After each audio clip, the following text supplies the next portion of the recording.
Nah, bagaimana kita bisa menggunakan yang namanya prinsip a priori ini untuk mengurangi number of candidates? Oke. Nah, prinsip a priori, jika suatu item set itu adalah frequent, maka semua subset dari item set itu juga harusnya frequent. Mengapa? Prinsip a priori ini bisa kita gunakan untuk melakukan peringkasan atau reducing number of candidates, karena properti dari support measure-nya itu adalah untuk semua XY, lambang atau notasi A kebalik itu adalah all atau semua. Kita bisa membacanya sebagai untuk semua kombinasi X, Y, jika X itu adalah himpunan bagian dari Y, maka support dari X itu lebih besar atau sama dengan support dari Y. Artinya apa? Jika X itu adalah subset dari Y atau Y itu adalah superset dari X, maka support dari Y tidak akan pernah lebih besar daripada X-nya. Misalkan contoh kasus yang sudah kita bahas sebelumnya, yaitu adalah milk, beer, and diaper. Itu adalah superset dari milk and beer, maka milk, beer, and diaper supportnya tidak akan pernah lebih besar dari support milk and beer. Inilah yang dikatakan sebagai anti-monotone property of support. Ini yang kita gunakan untuk nantinya melakukan peringkasan atau reducing number of candidates frequent item set generation. Oke, jadi di sini kita akan balik lagi atau kembali lagi ke lattice. Oke, jadi di sini node pertama pada level kedua yaitu adalah AB itu sudah bisa dikatakan sebagai infrequent atau tidak memenuhi minimum support, maka subsetnya yang mana saja yang bisa kita tidak usah hitung lagi atau tidak kita gunakan. Karena kita tahu bahwa nilai dari supportnya itu tidak akan pernah lebih dari nilai supportnya AB. Nah, jadi begitu kita tahu jika AB ini adalah tidak memenuhi minimum support atau disebut sebagai infrequent, maka kita tidak perlu menghitung ini, tidak perlu menghitung ini. Semua yang menjadi subsetnya itu tidak perlu kita hitung. Mengapa kita tidak perlu menghitung ini? Di bawahnya atau supersetnya itu semuanya akan infrequent juga. Setelah kita mengetahui bahwa superset dari AB itu kita pangkas, maka kita perlu untuk mencari selanjutnya apakah AC ini frequent, AD ini frequent, AA ini frequent, BC ini frequent, dan seterusnya. Jika ada lagi yang kita temukan, misalkan AC ini adalah sama dengan AB yaitu adalah infrequent, maka semua superset dari AC tadi, contohnya adalah ACD, ACE, ACDE, itu tidak perlu kita hitung karena pasti dia tidak frequent juga.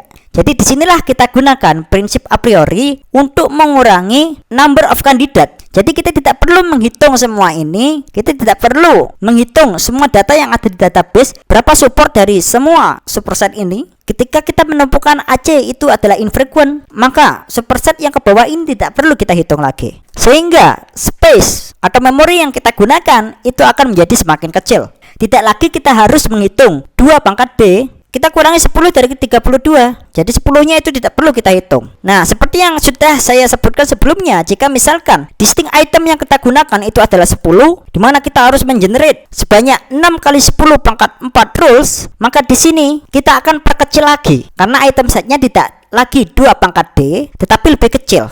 Jadi ini adalah bagaimana cara kita mengurangi atau memangkas frequent item set generation rules-nya ya. Jadi kita tidak semua menggunakan item setnya, tetapi ketika 2 item set itu kita temukan sebagai tidak frequent, maka keseluruhan supersetnya bisa kita pangkas. Kita tidak perlu menghitung karena sudah pasti supersetnya itu tidak akan frequent juga.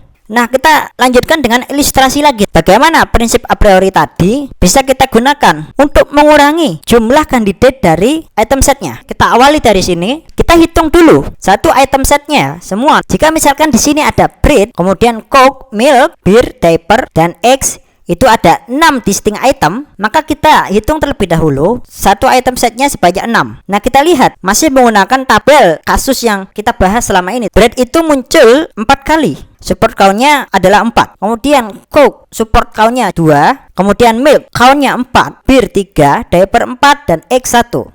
Nah, misalkan kita tentukan minimum supportnya adalah 3, maka X yang support count-nya 1, turunannya tidak perlu kita cari untuk X ini. Ini juga tidak memenuhi support untuk coke, maka kita tidak perlu mencari turunannya. Turunan yang dimaksud adalah 2 item set. Karena yang pertama adalah 1 item set, maka turunan yang berikutnya adalah 2 item sets. Ya, kita tidak perlu mencari 2 item setnya, oke? Kita hanya fokus pada bread, milk, beer, dan diaper. Itulah yang kita gunakan untuk mengenerate dua item set. Dengan cara apa? Yaitu dengan cara menggabungnya. Misalkan di sini saya hubungkan bread dengan milk, maka kita mendapatkan support count-nya 3. Kemudian kita gabungkan lagi bread dengan beer, kemudian kita hitung itu adalah 2. Karena bread and beer ini tidak memenuhi minimum supportnya yaitu adalah 3, maka bread and beer ini kita hapus lagi. Tidak perlu kita gunakan untuk mengenerate 3 item setnya nanti.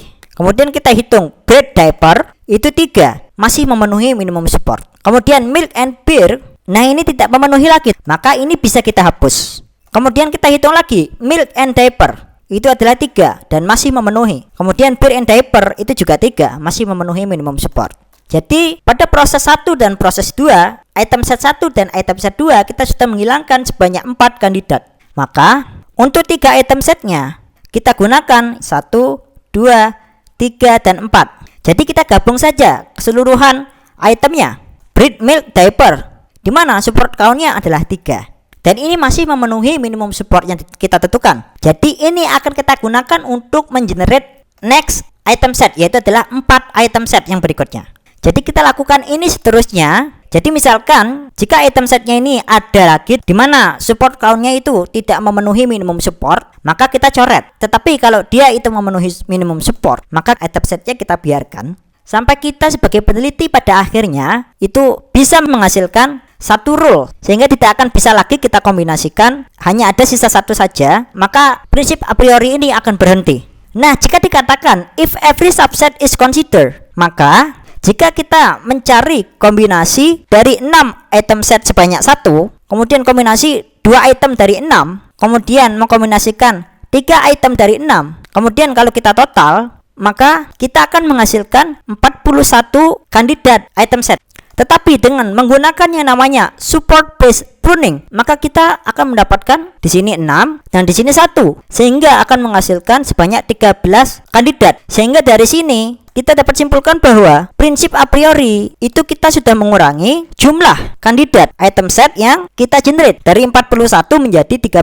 Ini berkurang sebanyak 28 kandidat. Jika kita tidak menerapkan prinsip a priori ini, maka kita harus menghitung sebanyak 41 support dari kandidat item setnya. Nah, jika kita menggunakan prinsip a priori, kita cuma menghitung sebanyak 13. Nah, inilah ilustrasi bagaimana cara kita menggunakan algoritma a priori nanti pada kandidat item set generation.